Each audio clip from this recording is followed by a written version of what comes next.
Let's catch up with the City of Brooklyn Center. To do that, the mayor with us, April Graves. Welcome, Mayor. Thanks for having me. A lot to talk about in the next few minutes. Let's begin with the budget process in the city. All cities going through this right now. Give us the latest from Brooklyn Center.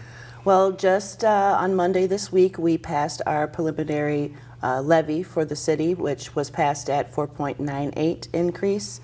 That's on average for like the typical homeowner whose house is worth around $250,000. It's an increase of about $150 a year on your city taxes. Any key factors within that levy amount for the city itself as far as new positions or programs? There were absolutely no new positions added, similar to last year.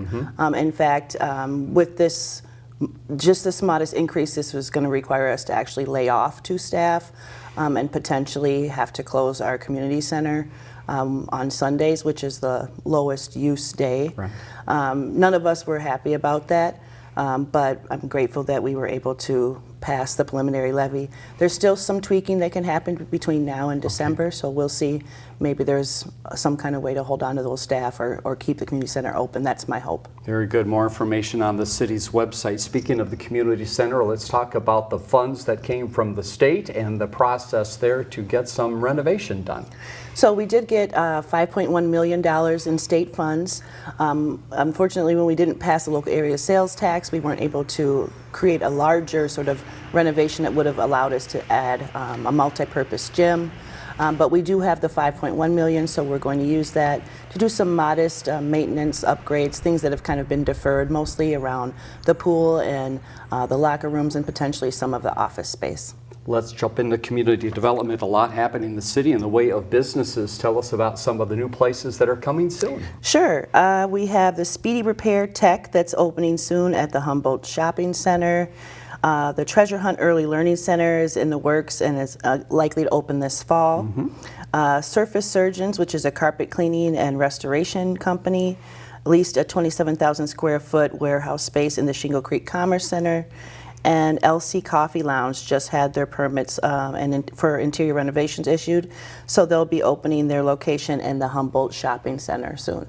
Get out and try some of those new businesses in town. And speaking of businesses, something for your calendar in late November to talk about Small Business Saturday.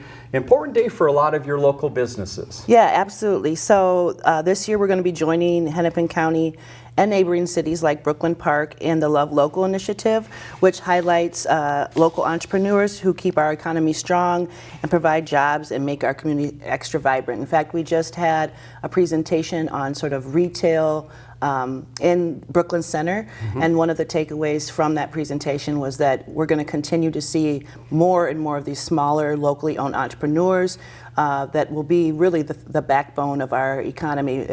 The retail economy right now is really not around big box stores, so we have to continue to invest in our small businesses. So I hope folks will put it on their calendars and make sure to get out and support our local businesses. That is November 29th. A few other dates for your calendar. We've got a deadline coming up for Random Acts of Kindness. Remind us what that is. Random Acts of Kindness, the deadline to submit your nominations is October 17th.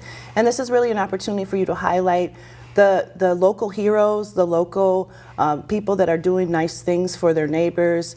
I have a couple different folks that I plan to nominate this year because really that's what keeps our community moving and keeps us all strong. Is to show up for one another and then acknowledge the way that we show up and love on one another. So I really love the Random Acts of Kindness Awards, and I encourage everybody to get their nominations in. So we have a big, robust group of nominations to honor the local heroes in our neighborhoods. Very good. Another note for your calendar, Visions and Voices coming up in early November. Give us a preview of that event.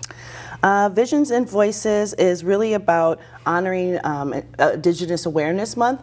I don't know all the details of the event, but I think it's an opportunity to come out and learn about different cultures that might be different from your own, and also honor the Indigenous folks that were here, that were the first folks that were in these lands. City website to find out more about that event and also find out about the November 12th Veterans Day event that is coming up at the Community Center as well. Mayor, thanks for your time. Talk to you again soon. Always a pleasure. For more city stories, check out ccxmedia.org or find us on social media.